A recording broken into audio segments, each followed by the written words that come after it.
All right, ladies.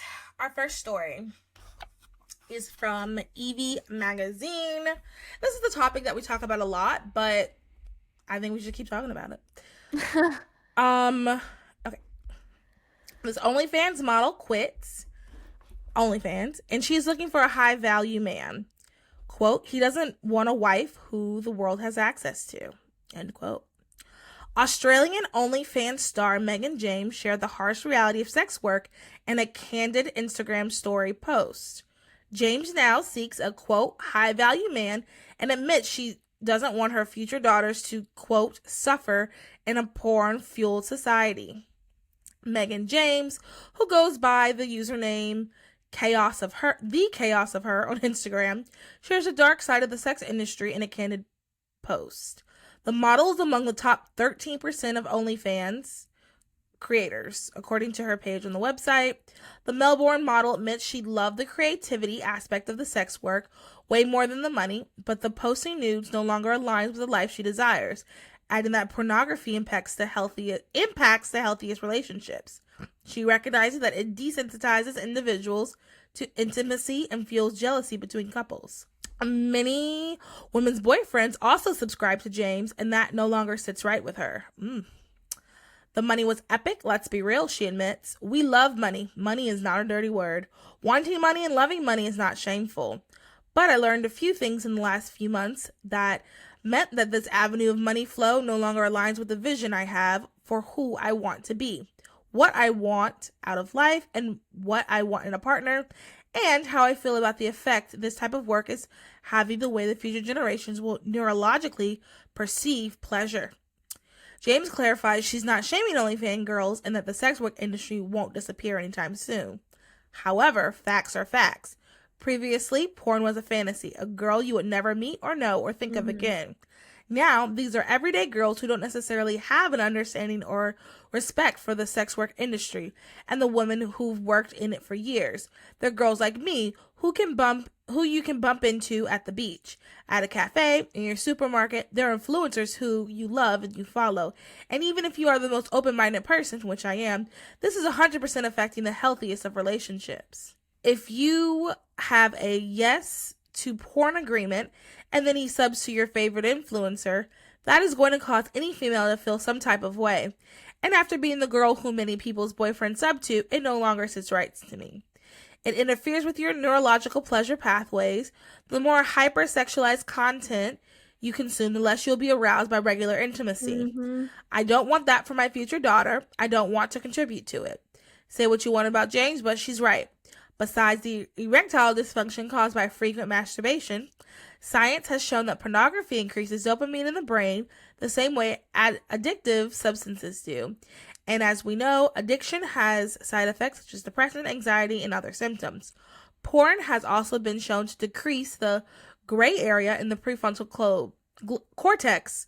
I don't know why I said that. Prefrontal cortex, diminishing your capacity for logical decision making and moral justifications. Well, first couple of things I want to say. She said, we love money. Money is not a dirty word. Wanting money and loving money is not shameful. I will say the Bible does say the love of money is the root of all evil. So I wanted to point that out. I thought that was interesting that she said loving money is not shameful.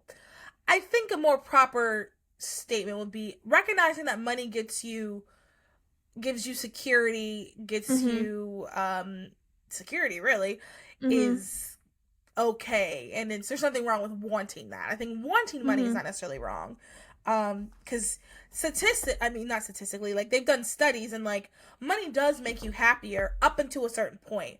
Once you get to that point, you kind of stagnate. But like, I'm sorry, don't take this the wrong way to anyone listening. The poorest person in San Francisco is not as happy as the upper middle class girl whose husband is paying all her bills because they're super rich. Like, that's just, I'm sorry, that's just how it is. So there's nothing wrong with wanting money, but loving money is the issue. Loving money is the problem. And loving money, I think, is how most of these women get here. And sorry, Freeman, I have a couple of things and then I'll let you go. Sorry, because I feel like you have a lot to say, and I'm just ahead. And I want to also point out the 13%. She's the top 13% of creators. I want to say, I could be wrong, I want to say 99%, not 99%, sorry, like a good majority, I cannot remember the exact number, a good majority of the girls on there are making like less than $200 a month. I know. That is so Over like crazy. over 50%. I want to say in the 90 percentile, but I can't. Someone can look it up. I wish we had like Jamie from Mm-hmm. Joe Rogan. Jamie, look this up for me. I want to say it's like in the 90s, make less than $200 a month. So Yeah. she's at the 13%. So I mean, she's still making so much more money than a lot of these other girls. But I think the fact that Mm-hmm. she's saying this when she's already been at the top speaks volumes. I also think that it's really important for us to, because I'm sure people are going to be like, oh my goodness, you guys talk about some sort of OnlyFans girl pouring something every episode. And we do. And sometimes, like, when I was thinking about it, I was just like, am I fatigued of this? And I'm kind of not fatigued yet. I think because we need to talk more about this, and whenever someone does come out, I think it's good to share their story.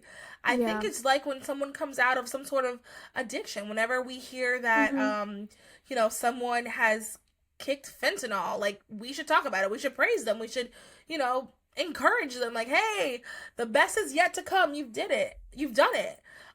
So I think that's one of the reasons why I do want to keep talking about this, and I do want to highlight women like this. um and then when she said it affects the relationships, it makes me think that like someone she was dating must have, and now she's looking for a high value man. So someone she's dated Yeah. must have been looking at pornography. So now she gets it because she's on the other side of it now.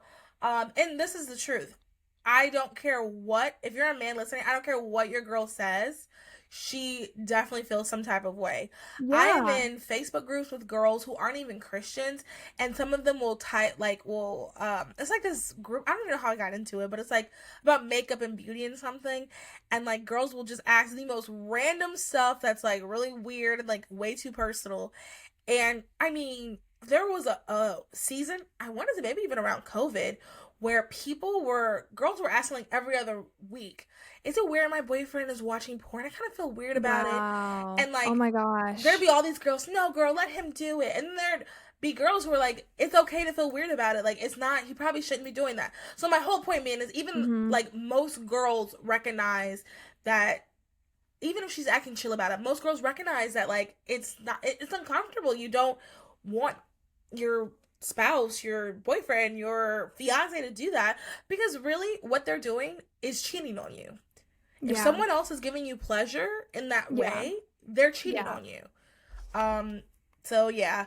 And then sorry, last thing, Mm-hmm. I love how she discussed the neurological sense of it, because that is exactly what Mm-hmm. happens.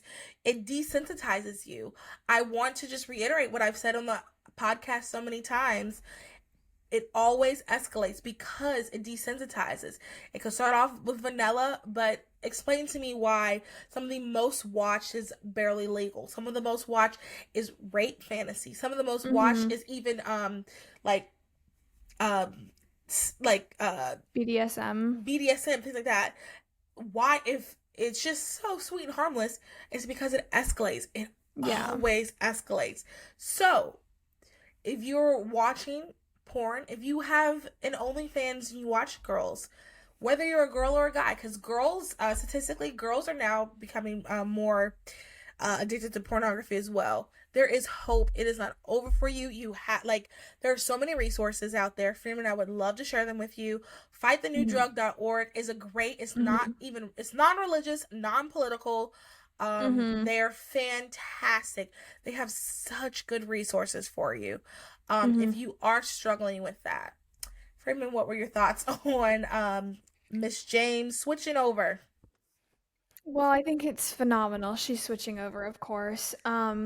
I feel like she still has a little bit of work to do about it. I think that, I think about this a lot. Like, if somebody comes if we both have the same conclusion, right, which is that porn is wrong, yet we come to it from very different paths, do we really agree? Like, This is good. I think that you can partially. I think we can both agree that, me and Miss James would probably both agree that it's bad for you emotionally, it's bad for your relationships. But ultimately, it destroys God's creation, which is your body and his plan for you and your sex life. So I'm not sure that we would even really agree. You know what I mean? Like, Yeah. I don't want to be like a perfectionist about it. I think it's fantastic that we can both agree it's bad.